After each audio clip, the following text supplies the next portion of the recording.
Morning, everybody. So today we're going to be talking about Milestone 1, and you're the first tutorial group, so you're actually seeing kind of a walkthrough of Milestone 1 before you've actually had a lecture on it. Hopefully it's pretty understandable, and you'll be hearing a bunch more information about Milestone 1 in the next couple of lectures. So, how many people, just type in the chat if you have, how many people have managed to take a look at the Milestone 1 handout, which was just released late last night, so you haven't had a lot of time to look at it. So you just type yes or no, depending on whether you've taken a look at it or not. Okay. Okay, looks like most people haven't. And yeah, I I can understand you guys were sleeping when I was releasing it. I enjoy sleep too, but didn't get that much last night. That's fine. You don't need to have read the whole handout to understand this. Let me give you a really quick overview of Milestone 1. So Milestone 1, you're building an API, so a set of functions that organize and do useful things with map data of a city. Okay, so let me give you, at a glance, I can show you what it is. So you are writing your code, and it's going in something called a library. A library is, just in more complicated programs, you usually don't have just one executable. What you have is you compile some of your C++ code into object files that form what's called a library. The library basically just groups a bunch of object files together so that they can be used by the executable program. So your code is going to go in something called the streets database library. And we've already set it up so that'll compile for you. You just have to write your code in the right spot. This has some advantages that we'll go through in lecture. It makes it easier to test your code when we put it in a library like this, rather than just sticking everything in one big executable. Okay, so that's what you're going to write. You're going to write an API in the streets database. Sorry, I got these backwards. You're going to write an API in the street map library. That's where you're going to put your code. The streets database library are lower level APIs that we've written for you that can access map data about a city. So those are done. You can't change them. You are going to use those low-level calls to build your new API that has helpful functions for your project, and that's going to go in this street map. Okay, and the main executable, which in your project, the main executable is actually not that big. So the main program is relatively simple. Most of your logic and code is actually going to go in this street map library. And again, the reason that we have you put it in this library is so that we can test it. Okay, so your main program can link to this library and do useful things in later milestones, actually interact with the user, show maps, and so on. But we can also link test code to this library so we can test your functions. And in this milestone, it's all really about just passing the tests. Okay, your main executable is not going to do anything very interesting. You're building an API in this street map library. Okay, so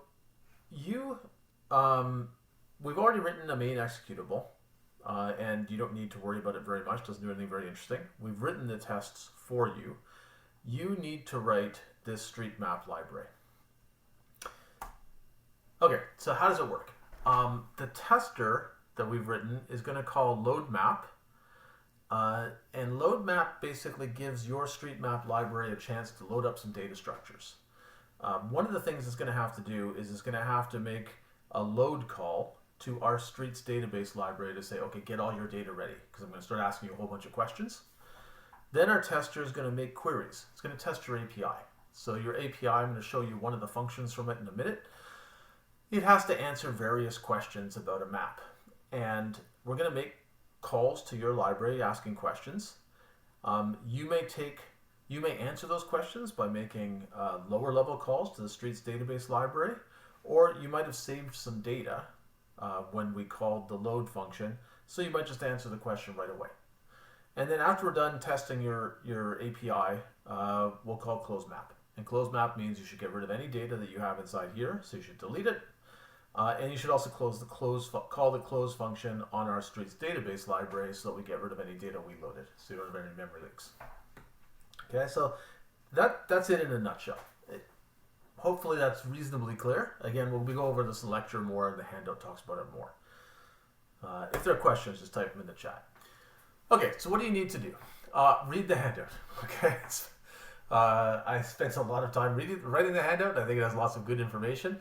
You really can't complete this milestone without reading the handout because you have to write an API, so you have to understand, well, what API am I trying to write? What are these functions? How am I go about this?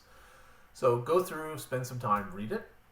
You're going to need at least one global variable to pass performance tests. Okay, so again, go through this in the lecture. The basic reason you need at least one global variable is we call load map. And your load map, again, is going to load the streets database library. And then to pass the performance tests, because we don't just test functionality, we test speed for some of these functions, you're going to have to store some data inside your own library. You will not be able to answer all these queries fast enough if you don't organize the data somewhat inside the street map library. The way that you're going to get access, the way that you can store that data and keep it around so that the queries that we ask later can access it is you need a global variable, at least one.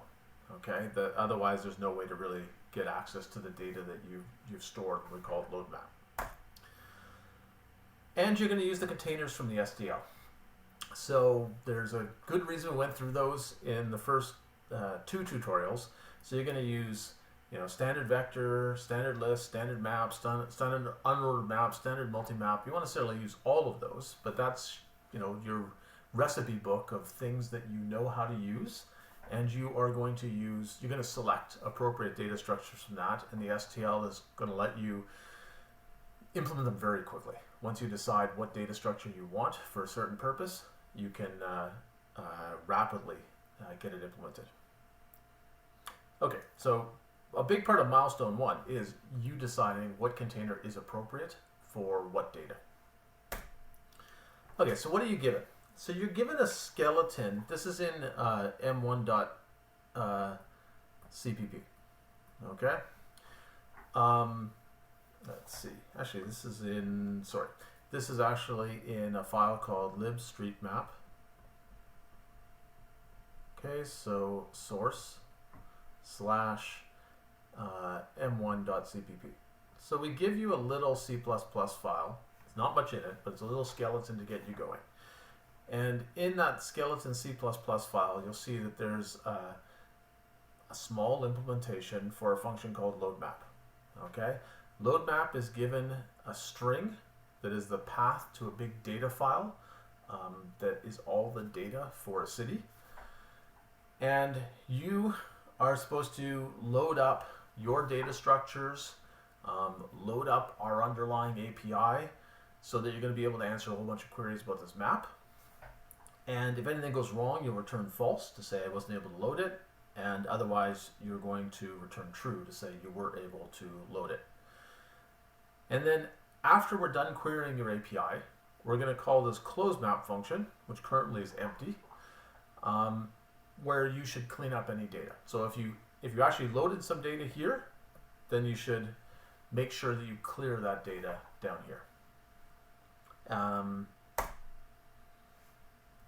Okay. So what should you do for M1? So the first thing you should do, if you follow the handout, it tells you how to initialize the repository for your team. So you're going to run a command called ECE 297 init 1. So every team member is going to run that.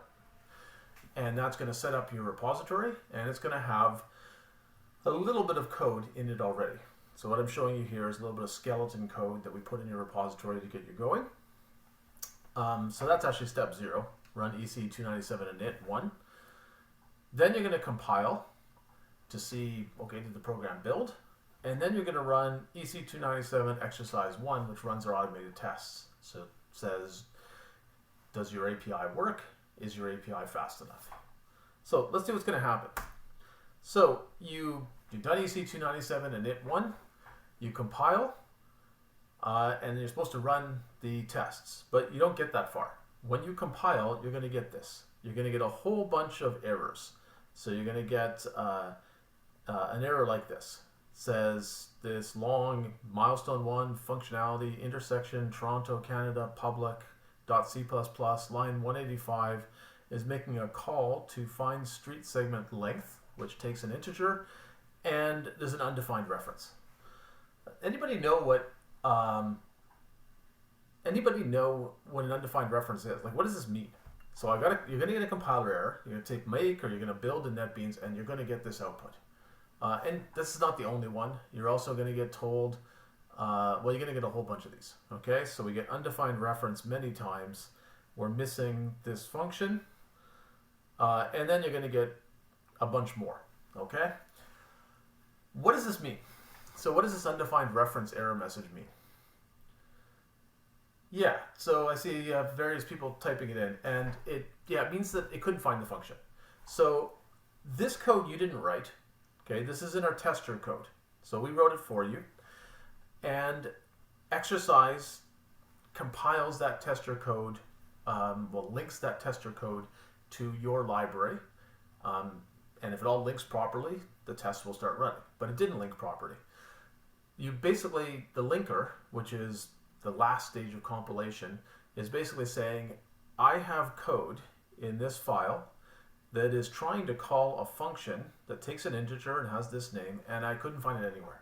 I can't find it in any of the object files in any of the libraries in this project. I can't find it in the main executable. It just doesn't seem to exist. So I can't proceed. I can't build. You need to go write this function. Okay? So it makes sense that it's complaining about this, because this is a function that you're supposed to write in order to complete milestone 1.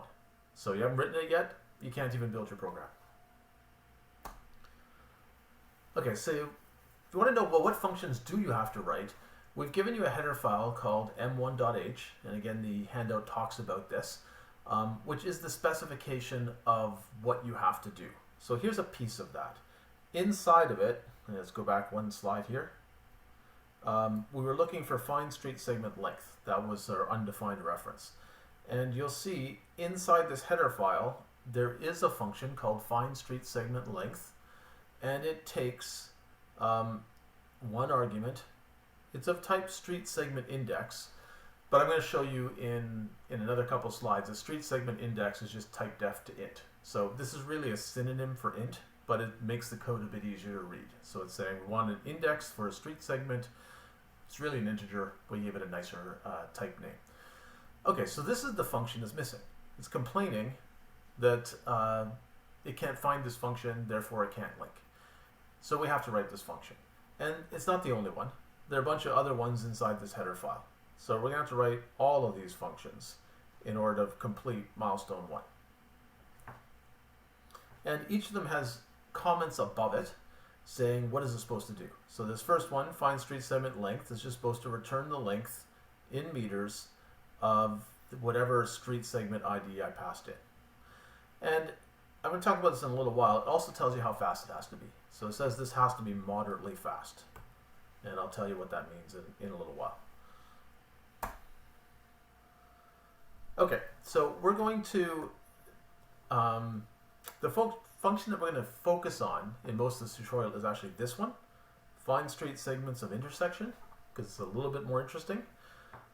It's supposed to return a vector of street segment indices, and it takes as input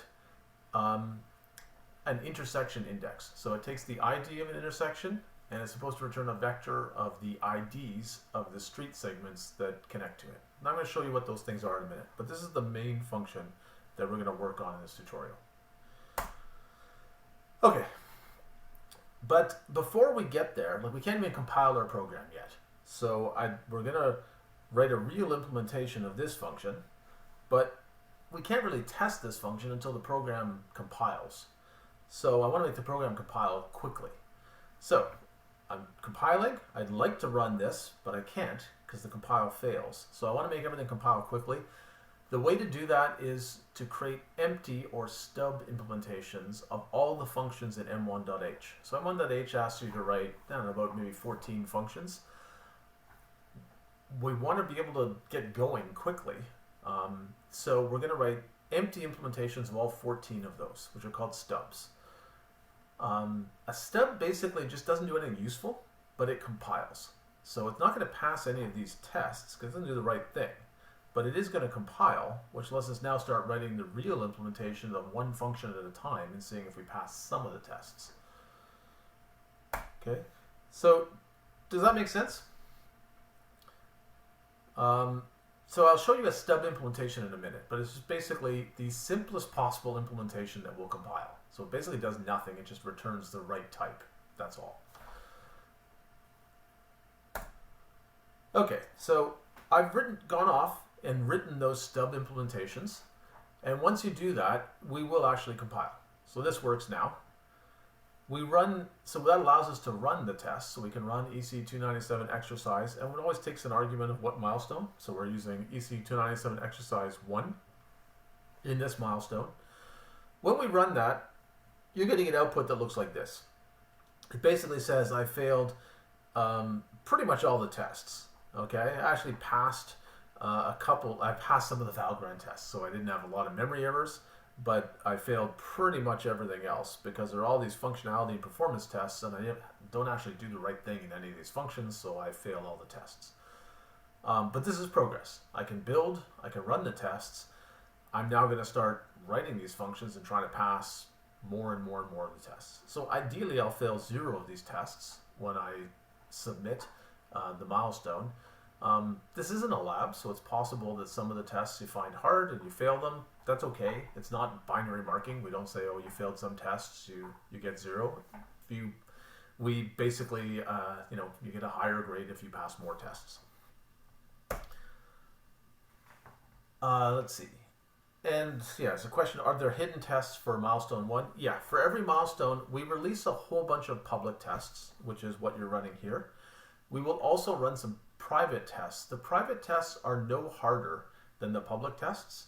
Basically, they're generated the same way. For example, we have performance tests, which are going to test how fast your code is. The public tests are exactly the same difficulty in terms of speed as the private ones. They're just different to make sure that your code is robust, you didn't hard code things, and so on. The other thing that we'll do in the private tests is there may be corner cases, which will be clearly documented in the header file. So if there's a corner case that we want you to handle, like what do you do if, for example, well, I don't think I can give you a good corner case yet because you probably don't know enough about what's going on. But if there is some interesting corner case, we will describe what to do for it in the header file. And some of those corner cases might not occur in the public test cases, but if we describe it in the header file, we are going to test it. So if it's not in the public test cases, we're going to test it in the private test cases. So read the header file. If it says handle this corner case, handle that corner case. Okay.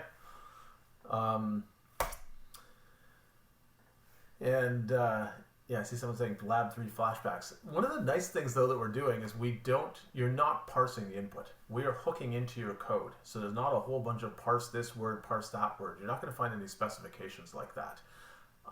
Instead, you're building just functions, and it avoids a fair amount of tedious coding to try to parse things according to a bunch of rules. So you're not going to find a lot of that in this course. And you've probably had enough of that already so far in your programming career. Okay, so let me talk a little bit now about how do we organize the map. I think I've told you about how to approach this. So write stubs, then split up the functions across your team and start coding and constantly testing to see, okay, have we got more functions passing? There's a lot of parallelism in this milestone because you can have different team members writing different functions. So it's pretty easy to see how to divide it across multiple people and get everybody contributing at the same time. Okay, so for you to understand the API that we've given you and the questions we're asking, you have to understand some about how we're breaking up the map. And the map I'm talking about here is the geographic data for a city. So here's a picture of a little piece of Toronto near U of T. And we represent intersections and we represent the street segments, which is like the piece of a street that is the length of a city block in between them. Okay, so both of these are important data items in the map database that we give you. Intersections and the street segments which are between them. Okay, so a street segment is not an entire street. It's not like College Street. A street segment is a piece of a street that goes between two intersections. And again, we'll talk a bit more about this in the lecture, you know, what kind of data structure is this, a few more properties of it. That's basically enough for you to know in order to understand this tutorial. Okay, so the function that we're going to focus on in this tutorial is one of the ones you have to write, and it's called find street segments of intersection. It takes as input an integer. This is actually, again, type deft to an integer, so it's a nice name for integers. It says this is an intersection index. So we're getting an integer ID, and we're going to return a vector. It's also a vector of integers, but we're going to give this a nice name. It's type deft to integer of street segment index. Okay, so we're going to be asked about intersection, say 30. Tell me the IDs of all the street segments that are attached to it, and we would make a vector. And maybe if I go back here, maybe I'm talking about this intersection, and it's got 1, 2, 3 street segments attached to it. So I'd make a vector of length 3, and inside that vector of length 3, I would have the IDs of these 3 street segments, which, you know, would be 3. I don't know what integers they'd be. It'd be 3 different integers. Okay, so that's what I'm trying to write. Actually, let me ask you another question. If this is the whole thing I write in the function, I just stop right now, will this compile? So what do you think? Is this going to compile? It's in the header file. Yeah, so this will compile. So this actually, what I've written here is what's called the stub. When I said stub out a function, this is how you stub out a function. I've got the exact same function prototype that I had in the .h. Okay, so take from .h. And basically I made the right data type. I'm supposed to return a vector of street segment indices, so I made one. Using the default constructor, so it's going to be empty, size equals 0, and I just returned that. From the compiler's point of view, this is perfectly fine. You know, logically, this is not going to pass the tests, but the compiler is perfectly happy. You gave me a function, returns the right thing, so I'm happy. So that's how you stub things out. It doesn't take very long. And if I did that for all the functions, I'll compile. Now I want to go further. I want to fill this in so that I actually pass a test. Okay, our only input is this intersection number. So there's no possible way that just given an intersection number and no additional information that we can make this vector correct. So we need to use something that, you know, more than local variables. We need to use something that is outside the scope of this function. And we've given you another API, one that we've coded in a header file called Streets Database API that gives you the functions you need to answer questions like this. Okay, so in Streets Database API.h, so you can look at this header file. It's basically in your NetBeans project when you open Milestone 1 or whatever other IDE you use. And we've even pasted it into the Milestone 1 handout, so you can read it in there too. I'm going to show you a few pieces of this Streets Database API. So again, this is one that we're giving to you. You don't write this, you can call this. So there's a structure in it called street segment information, and it gives a bunch of information about a street segment. Okay, so a bunch of information for, I'm not going to go through all the details of what is in here right now. I guess important things are, it knows which 2 intersections it goes between. So it's got a from intersection and a to intersection. Those are both also integers, so they're the integer IDs of intersections. It knows if it's a one-way piece of a street. It also knows if it's a curved street. So if this is not a straight street segment, it goes like that, then it's actually going to, will basically store what the shape of the street is. And it knows the speed limit, and it knows the ID of the street it came from. Okay, so that's a lot of information. Don't worry if you go, I don't know what all of that is. You're going to get used to it in this milestone. That's a big part of the milestone. And we'll talk about it in the lecture too. Other functions in Streets Database API that are relevant to what we want to do here is this one, get num intersection street segment. Okay, so this basically tells us We pass in the ID of an intersection, so some integer, and it returns an integer, which is basically how many street segments connect to it. Okay? And so I'm going to show you the naming convention in a second, but basically this says, get me some data. I want to get the number of intersections. I want to get a number, and from an intersection, I want to get the number of street segments that connect to it. Okay, so if this is the intersection, and there were, say, 4 streets coming into it, then this number would return, this function would return 4 for this intersection ID. You can also ask for the ID of each one of these street segments. And you do that by saying, which one are you asking about?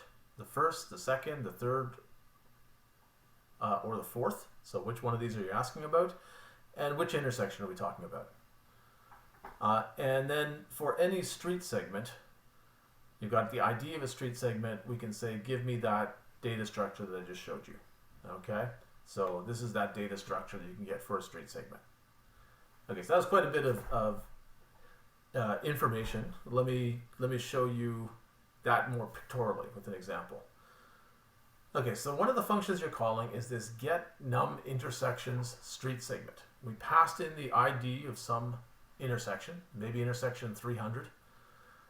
And the naming convention that we use in Street Database API is if it says get, it means it's a lookup. And the lookups are fast. Okay, so usually they're order 1. We didn't make the API intentionally slow or anything. It returns data quickly. Then we're getting a number, so that just says num. And intersection is, what are we asking about? Okay, so we're asking about an intersection. That's the entity or the thing we're querying. So we've got some intersection 200 that we're asking about. And then what are we asking about? So the attribute you're asking about is street segments. So get me from this intersection the number of street segments. That's the way to read this, but you can go into the Streets Database API.h and it's heavily commented. So you can also just read the comments and it'll tell you exactly what it is. Let's see. There's a question, are we allowed to view the source code? You can see the header file. You can't see the source code of how they're implemented. And to be honest, the source code of how they're implemented, I'll talk some about this in lecture, like how is this done, but the source code is probably more complicated than you want to look at anyway. So you just want to look at the header, well, you only can look at the header file, which is common when you're working with a library like this. And to be honest, you don't want to start trying to dig down into the source code. Not because it's badly written, but it is reasonably complex in some cases. Okay, so let me just visually show you what this looks like. Say we called that function, get num intersections street segments, with this intersection ID, 232. And let's say intersection ID 232 is right here. That's what it corresponds to, the intersection of St. George and Galbraith. Okay, so if we call that, get num intersection street segment is going to return 3. It says there are 3 pieces of street that come together at this intersection.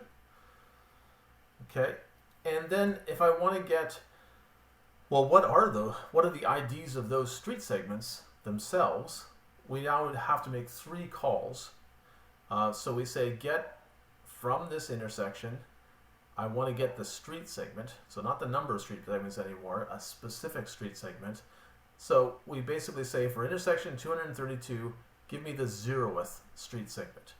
And that would return, in this case, 311. Now I want to get the next one. I say for intersection 232, give me street segment number 1, and that will return this ID. And then the last one, for intersection 232, give me the ID of street segment number 2, and that will return 352.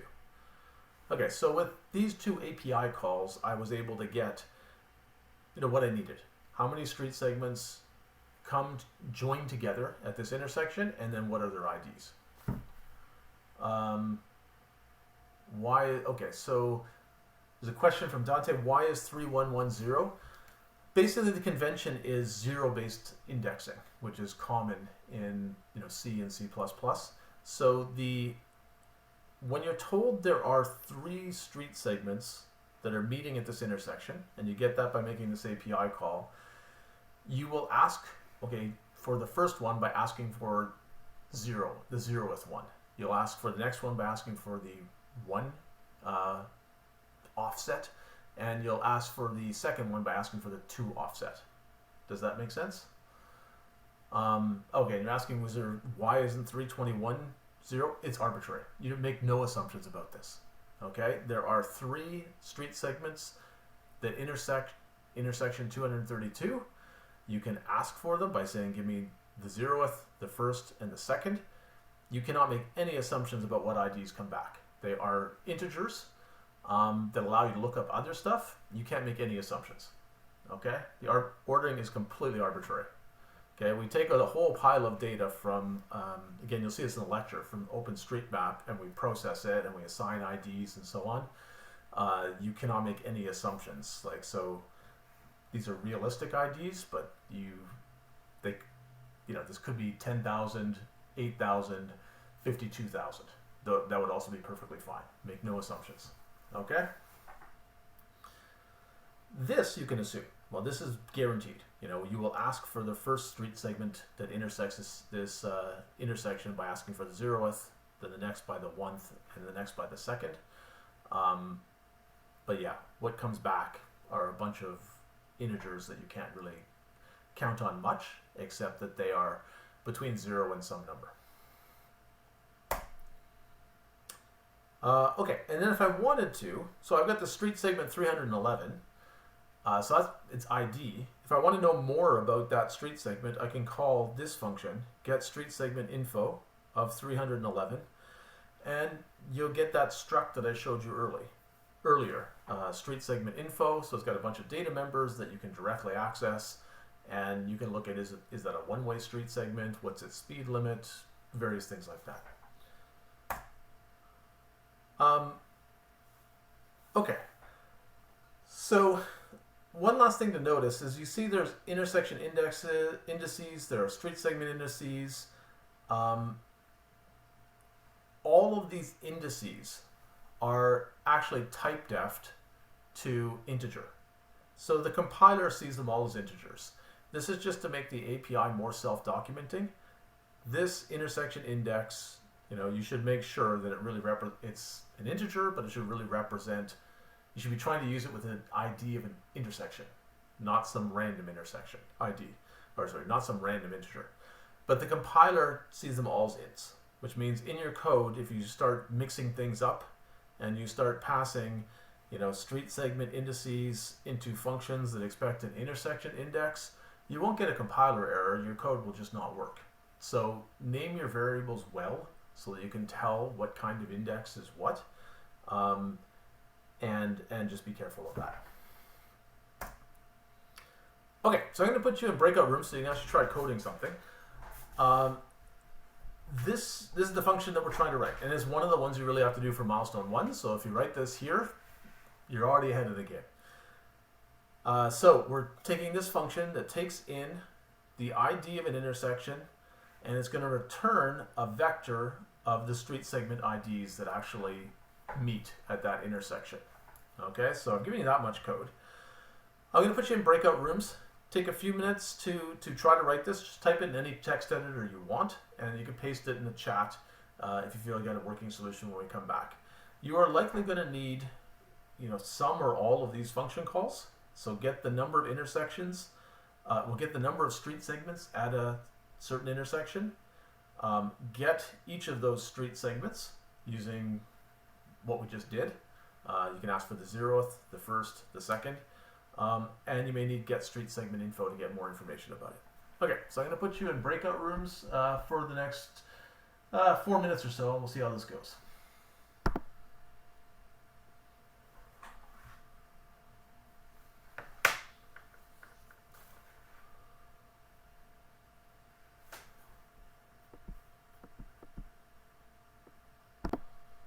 Okay, welcome back, everybody.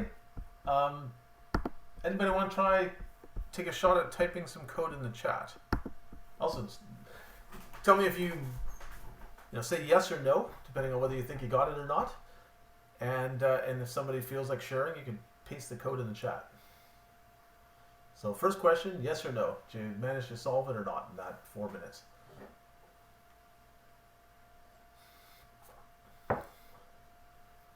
Okay, so people think they got it, but not sure. Yeah, it's hard to be sure without a compiler. So that's the nice thing about, you're not going to have, unlike other programming courses you've taken so far, you will always have a compiler, right? And you'll have time to work on stuff. So yeah, on pen and paper, I'm never sure I got anything right either.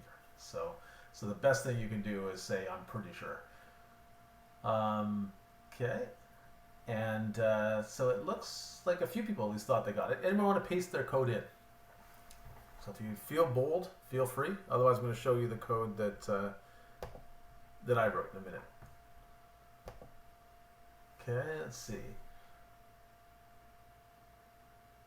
Yeah, this looks good. So I'm looking at Harshit's code, and Harshit's code looks good. Or Harshit's code. Sorry if I mispronounced your name there.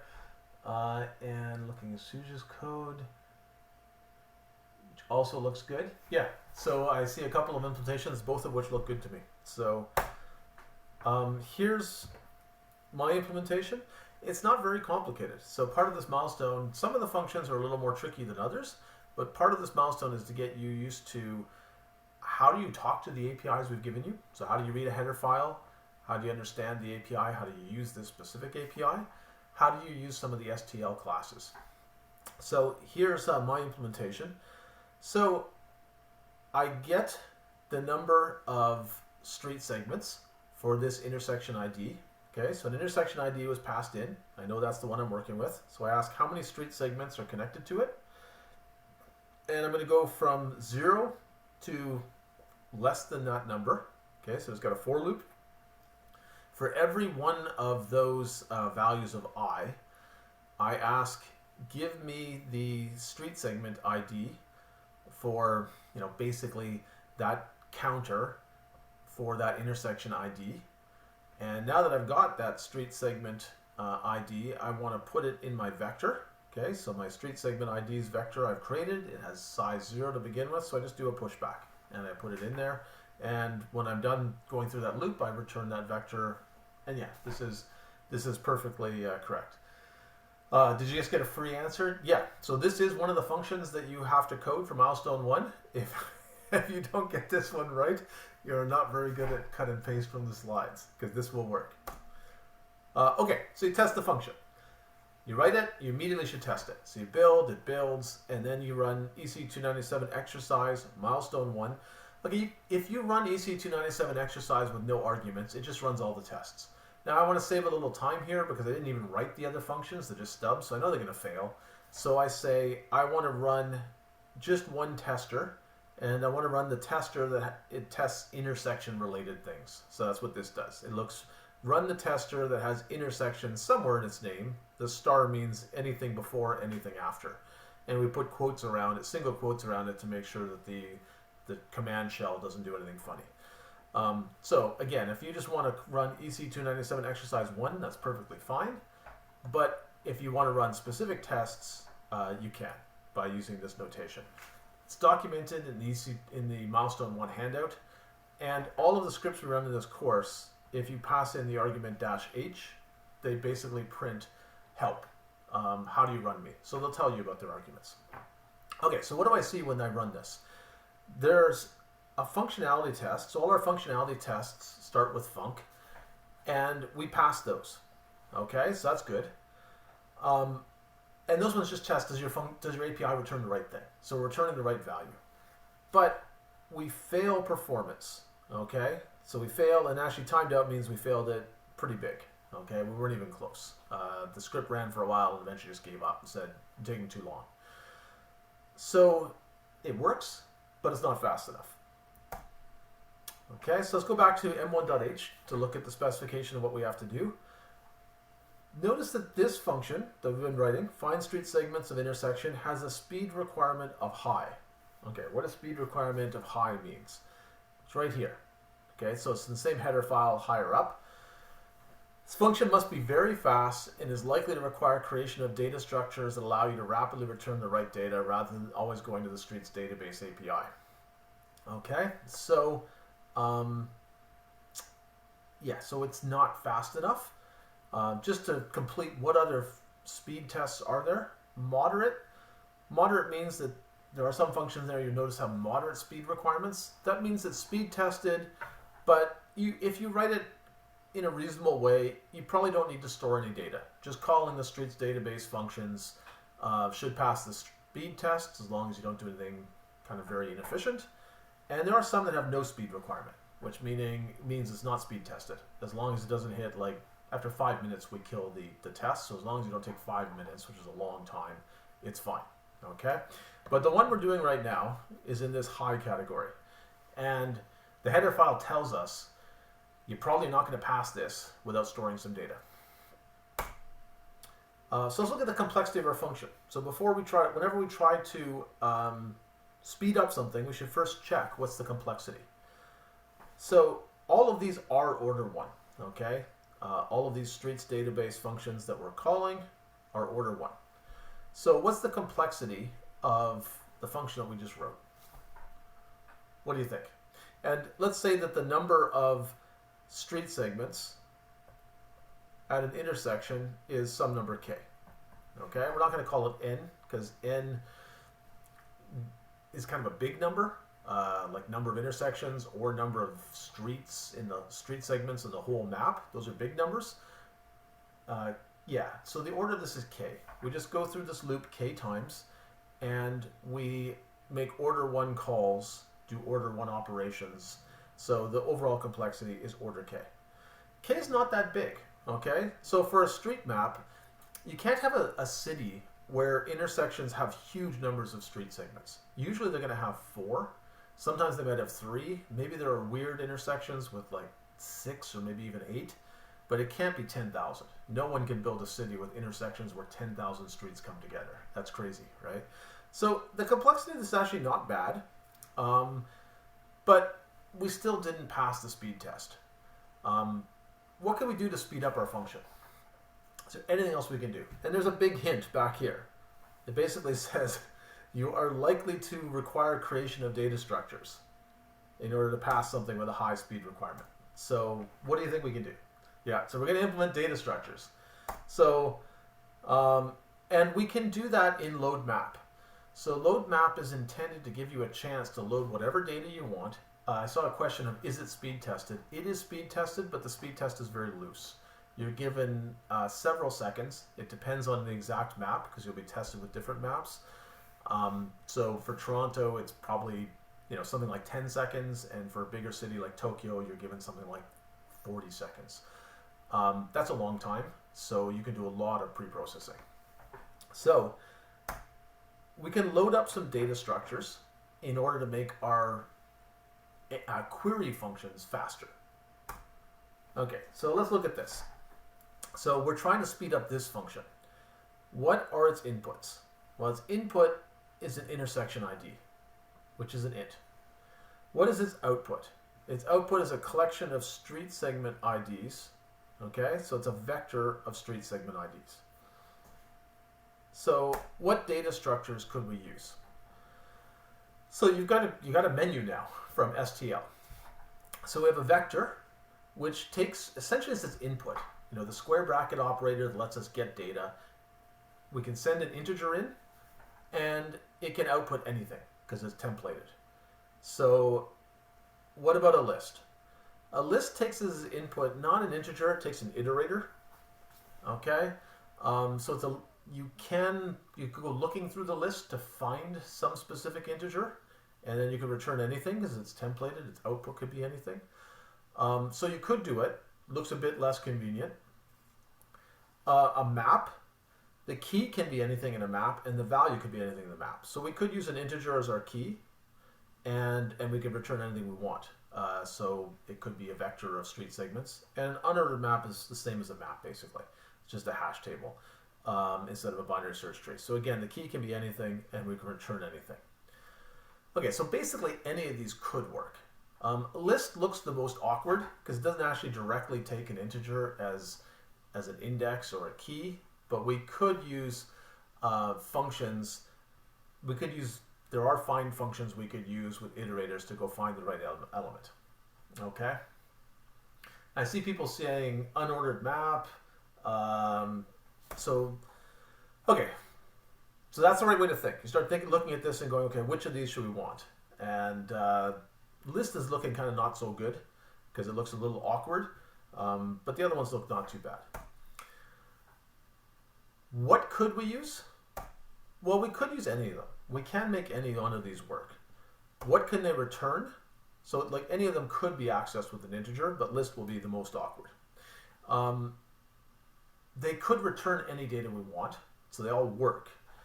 What about the complexity? Okay, we're trying to make this fast. So clearly preloading a data structure that's going to be slow is not a good idea. So which of these looks good from a complexity point of view? Anybody want to say, like, type it in the chat, you know, I like this one, I don't like this one, anything you want to eliminate. Yeah, so Daniel says vectors and unordered map, and that's actually exactly right. So vector, we have an order one access. We get this nice integer index, we can just look things up with the square bracket operator. List looks terrible. It's order n access. We're going to have to do a find looking through all the entries. That's terrible. So let's not even consider list further. Map is not too bad. Order log n. Unordered map is order 1. Okay? So these are our two winners. If we're going to speed this up, we want one of these two. Okay, so just the last couple of things and then we'll break for today. Standard vector, accessing an element is order 1, and unordered map accessing an element is order 1 as well. So they look kind of the same. But a vector is faster in this case by a constant factor. Okay, so it's not going to be 1,000 times faster, but it can be 2 or 3 times faster or 4 times faster than an unordered map. So in a vector, you're going to see this in ECE 243. The computer does not have to do much.